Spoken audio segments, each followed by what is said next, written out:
ড্রামার শুরুতে গল্পের নায়িকা ইউনিকে দেখানো হয়। আজকে তার ২৯তম জন্মদিন, তাই সে তার বয়ফ্রেন্ডের সাথে ডেটে এসেছে রোম্যান্স করার জন্য। এর আগেও সে বেশ কয়েকটা ছেলেকে পটিয়েছিল, কিন্তু তারা বিরক্ত হয়ে ইউনির সাথে ব্রেকআপ করে দিয়েছিল। আসলে ইউনি একটা কোম্পানির ম্যানেজিং ডিরেক্টরের পার্সোনাল সেক্রেটারির জব করে, আর তার যে বস সে খুবই দুষ্টু চরিত্রের একজন মানুষ। তার ঘরের সুন্দরী বউ মানে দজ্জাল বউ থাকা সত্ত্বেও সে অন্য মেয়েদের সাথে লুকিয়ে লুকিয়ে টি-20 খেলে, আর এই কাজে ইউনি তাকে সম্পূর্ণ সাপোর্ট করে।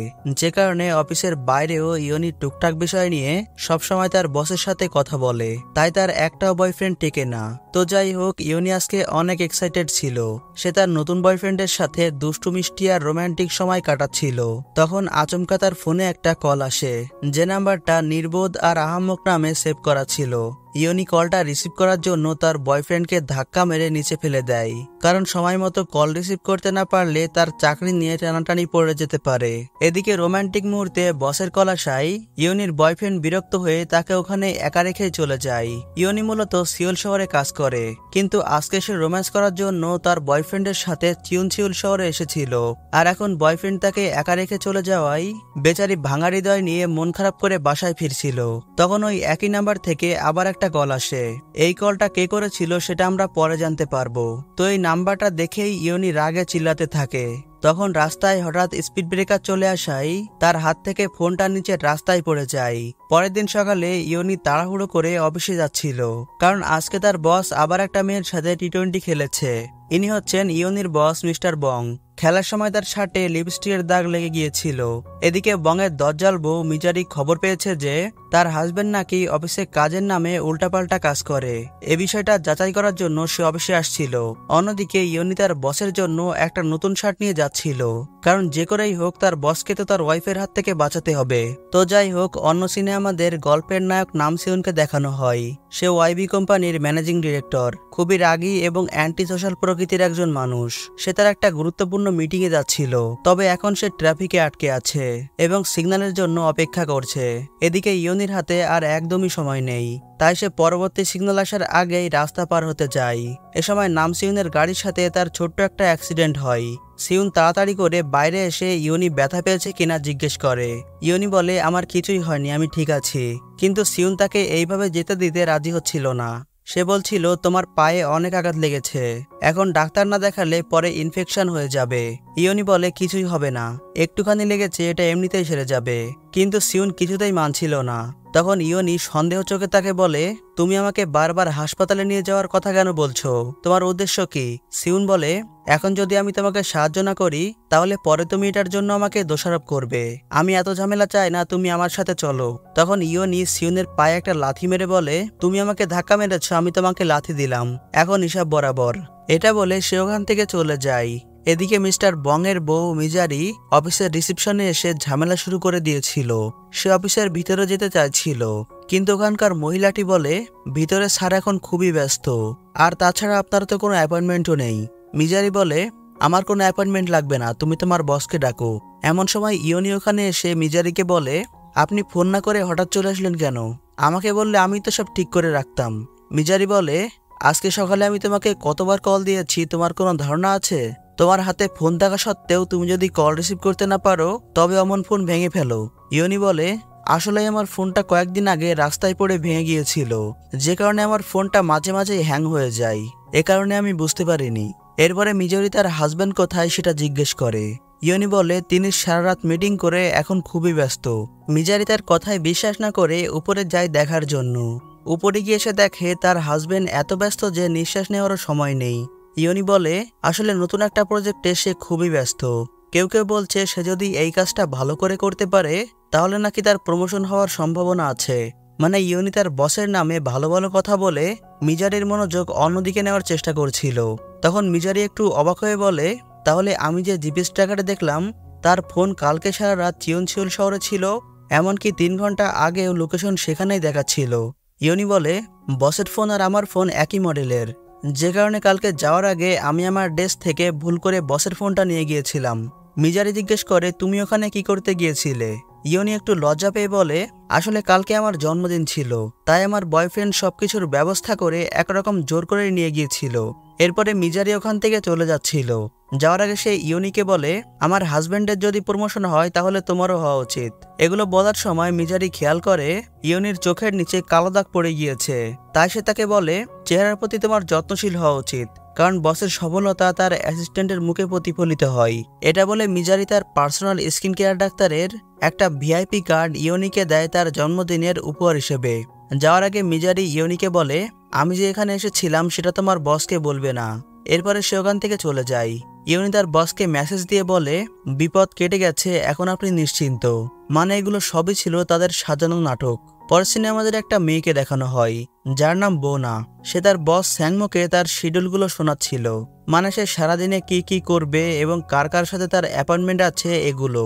কিন্তু এসব কথায় স্যাংমো তেমন একটা গুরুত্ব দেয় না। সে বলে, আজকের সব শিডিউল ক্যান্সেল করে দাও, আজকে সারাদিন আমি রেস্ট নেব।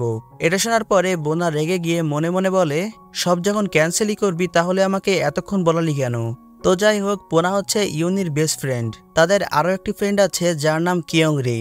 বোনা আর কিয়ংরি প্রায় ইউনির এখানে আসে এবং মাঝে মাঝে রাতে এখানেই ঘুমায়, কারণ ইউনি রাতে একা ঘুমাতে ভয় পায়। তো যাই হোক, ইউনি তার বন্ধুদের বলছিল, আজকে আমি একটা বড়সড় যুদ্ধ হওয়া থেকে আটকে দিয়েছি, না হলে আজকে আমার বসের ওয়াইফের সাথে তার গৃহযুদ্ধ বেঁধে যেত।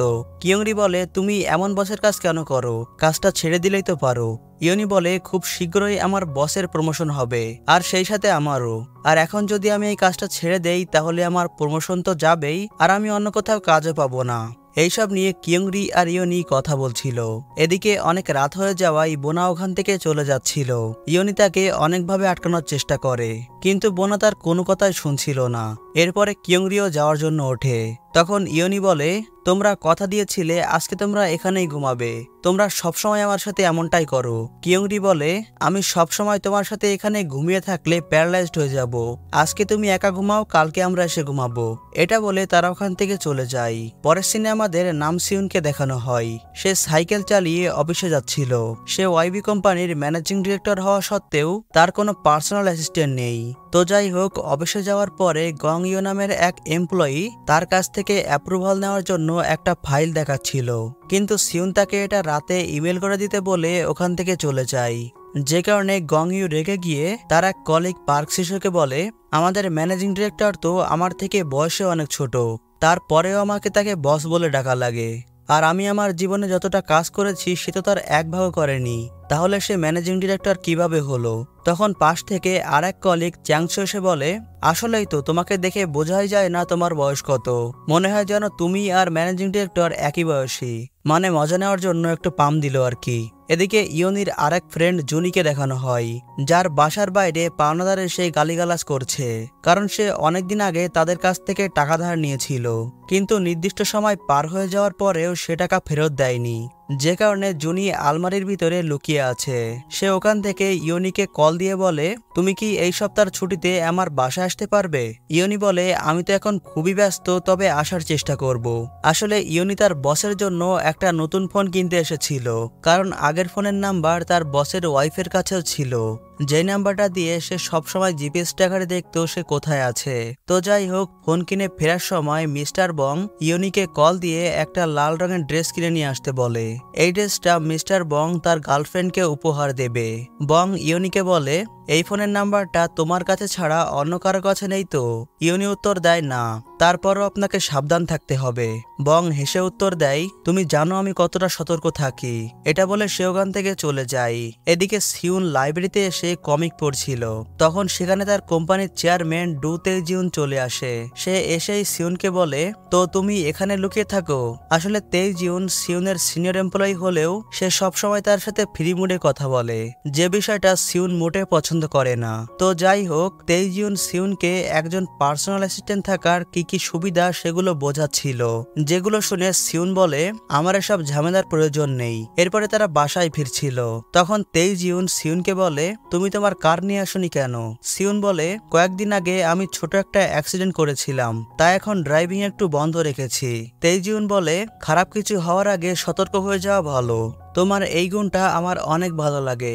আচ্ছা, তুমি কি এখনো ওই হোটেলে থাকো? যদি তেমন হয় তাহলে তুমি আমার বাসায় থাকতে পারো। সিউন বলে, আসলে বাসা ভাড়া নেওয়ার মতো অত টাকা এখন আমার কাছে নেই, আর আমি হোটেলেই ঠিক আছি। তেইজিউন বলে, তেমন হলে তুমি আমার কাছ থেকে টাকা ধার নিতে পারো, তুমি না হয় পরে এটা ফেরত দিয়ে দিও। এসব কথায় বিরক্ত হয়ে সিউন মাঝ রাস্তায় নেমে যায়। আসলে তেইজিউন সিউনকে তার ছেলের মতো ভালোবাসে, সবসময় তাকে সাহায্য করতে চায়, কিন্তু সিউন তার সেলফ রেসপেক্টের কারণে কিছুই নিতে চায় না। এর কিছুক্ষণ পরে তেইজিউন মেসেজের মাধ্যমে জানতে পারে সিনিয়র এমডি চৈচুলের মা মারা গিয়েছে, তাই তারা সেখানে যাওয়ার জন্য গাড়ি ঘোরায়। যেহেতু সিনিয়র এমডির মা মারা গিয়েছিল, তাই এখানে সব নামি দামি লোকেরা এসেছিল তাকে দেখার জন্য, যাদের মধ্যে ইয়নি ও তার ফ্রেন্ডও ছিল। এখানে সবাই লাইন ধরে সিনিয়র এমডিকে সান্ত্বনা দেওয়ার জন্য যাচ্ছিল। তারা সবাই লোক দেখানো মিছে মিছে কান্না করছিল। এগুলো দেখে ইয়নি ভাবে এখন যদি কোনোরকম ভাবে সিনিয়র এমডির মন গলানো যায় তাহলে বসের প্রমোশন নিশ্চিত। এটা ভেবেই সে কান্না শুরু করে দেয় এবং বলে, দাদিমা তো এখনো জোয়ান ছিল, তিনি আমাদের রেখে কিভাবে চলে গেলেন। তো যাই হোক, এরপরে সবাই খাওয়ার জন্য বসেছিল এবং ইয়নি সবাইকে খাবার সার্ভ করছিল। তখন হঠাৎ সে নামসিউনকে দেখতে পায়। ইয়নি তার বসকে সিউনের ব্যাপারে জিজ্ঞেস করে। বং বলে ও হয়তো তেইজিউনের পার্সোনাল অ্যাসিস্ট্যান্ট, যেটা শুনে ইয়নি সিউনের সাথে কথা বলার জন্য যায় এবং সিউনের সামনে গিয়ে বলে, তুমি কি তেইজিউনের পার্সোনাল অ্যাসিস্ট্যান্ট? যে কথায় সিউন কোনো উত্তর না দিয়ে চলে যাচ্ছিল। তখন ইয়নি তাকে আবার ডেকে বলে, সেদিনকার ঘটনা তুমি ভুলে গেলে কিভাবে? এটা তো ভোলার কথা না। সিউন বলে, তুমি কি অন্যকে বিরক্ত না করে থাকতে পারো না, নাকি সেদিনকার সেই ঘটনার জন্য এখন টাকা ধার নিতে এসেছো? ইয়নি বলে, একজন পার্সোনাল অ্যাসিস্ট্যান্টের ব্যবহার এত খারাপ কিভাবে হয়? সিউন তার কথায় উত্তর না দিয়ে ওখান থেকে চলে যায়। পরের সিনে একজন বয়স্ক লোককে দেখানো হয়। সে ওয়াইবি কোম্পানির একজন কর্মচারী। আর এই যে মেয়েটি, তার নাম ক্যাং, সে হচ্ছে হাংবো এর পার্সোনাল অ্যাসিস্ট্যান্ট। হাংবো হচ্ছে ওয়াইবি কোম্পানির স্পোর্ট বিজনেস ডিপার্টমেন্টের ডিরেক্টর। তার অনেকগুলো বাজে অভ্যাস রয়েছে, যেমন সে খায় বেশি আর কাজ করে কম। তার নিজের সব কাজ সে অ্যাসিস্ট্যান্টদের দিয়ে করায়। তার আরও একটি বদ অভ্যাস হচ্ছে সে সবসময় বাচ্চাদের মতো ব্যবহার করে। এইসব কারণেই ক্যাং অ্যাসিস্ট্যান্টের পদ থেকে রিজাইন হওয়ার সিদ্ধান্ত নেয়, কিন্তু সনবেই তাকে রিজাইন করতে নিষেধ করে বলে, আর 1 বছরের মতো কষ্ট করতে পারলেই তোমার প্রমোশন হয়ে যাবে, তখন তুমি ম্যানেজিং ডিরেক্টরের অ্যাসিস্ট্যান্ট হয়ে যাবে। ক্যাং বলে, আমি এত কাজের প্রেশার নিতে পারছি না, এত স্ট্রেসের ফলে আমার মাথার চুল পড়ে যাচ্ছে, গ্যাস্ট্রিক হচ্ছে এবং মেজাজ খিটখিটে হয়ে যাচ্ছে। এইভাবে 1 বছর চলতে থাকলে আমি পাগল হয়ে যাব। আসলে হাংবোর যদি পার্সোনাল অ্যাসিস্ট্যান্ট না থাকে তাহলে সে তার সব কাজ কর্মচারীদের দিয়ে করাবে। এটা থেকে বাঁচার জন্য সনবেই ক্যাংকে যেতে দিতে চাইছিল না। তো যাই হোক, হাংবোর এমন ছেলেমানুষী স্বভাবের কারণে সিউন তার উপরে প্রায়ই রেগে যেত, কারণ হাংবো অফিসে যত সময় কাজ করত তার দ্বিগুণ সময় সে খাওয়া দাওয়ায় কাটিয়ে দিত। মানে তার জীবনে খাওয়ার থেকে গুরুত্বপূর্ণ আর কিছুই নেই। এদিকে ইয়নির বস মিস্টার বং তার গার্লফ্রেন্ডের সাথে কথা বলছিল। তখন ইয়নি এসে বলে, আজকে একজন বিদেশি ক্লায়েন্টের সাথে আপনার মিটিং আছে। বং বলে, তুমি আজকে ম্যানেজ করে নাও, আর যাওয়ার আগে ক্লায়েন্টের জন্য একটা গিফট নিয়ে যেও। এদিকে সিউন তার এক্স ওয়াইফের সাথে একটা রেস্টুরেন্টে এসেছিল। সিউনের সাথে তার 7 মাস আগে বিয়ে হয়ে 2 মাস আগে ডিভোর্স হয়ে গিয়েছিল, কারণ সিউনের ওয়াইফ ক্যারিয়ার গড়ার জন্য ইংল্যান্ডে যাবে। সিউন তাকে যেতে দিতে রাজি না হওয়ায় তাদের ডিভোর্স হয়ে যায়। তাই ইংল্যান্ডে যাওয়ার আগে সে শেষবারের মতো সিউনের সাথে দেখা করতে এসেছে। এই একই হোটেলে ইয়নি এসেছিল তাদের ক্লায়েন্টের সাথে কথা বলার জন্য। ইয়নি তার ক্লায়েন্টের সাথে কথা বলছিল, তখন আচমকা সেখানে মিজারি এসে ইয়নির গায়ে পানি ঢেলে দেয় আর বলে, আমি তোমাকে বিশ্বাস করেছিলাম, আর তুমি আমার হাজবেন্ডের সাথে রিলেশন করে আমাকে পিছন থেকে ছুরি মারলে। এটা বলে মিজারি ইয়নির চুল ধরে টানতে টানতে বাইরে নিয়ে যায়। যাওয়ার সময় ইয়নির পায়ের একটা জুতা খুলে যায়। সিউন সেটা হাতে নিয়ে বাইরে এসে ইয়নিকে খুঁজতে থাকে। এদিকে মিজারি ইয়নিকে বলছিল, তোমার তো 2 মাস আগেই ব্রেকআপ হয়ে গিয়েছিল, তাহলে সেদিন তুমি তোমার বয়ফ্রেন্ডের সাথে হোটেলে কিভাবে ছিলে? আসলে ইয়নির যে মাসে মাসে বয়ফ্রেন্ড চেঞ্জ হয় সেটা মিজারি জানতো না। তো যাই হোক, মিজারির এই ভুল বোঝার পিছনেও একটা বড় ঘটনা রয়েছে, যেটা এই ড্রামার দ্বিতীয় পর্ব দেখলে বুঝতে পারবে, এবং এই জায়গায় ইয়নি আর সিউনের দেখা হওয়ার পরে কি হবে সেটাও জানতে পারবে। এই ভিডিওতে 100 লাইক কমপ্লিট হয়ে গেলে পার্ট 2 আপলোড দিয়ে দেব। সেই পর্যন্ত সবাই ভালো থাকবে।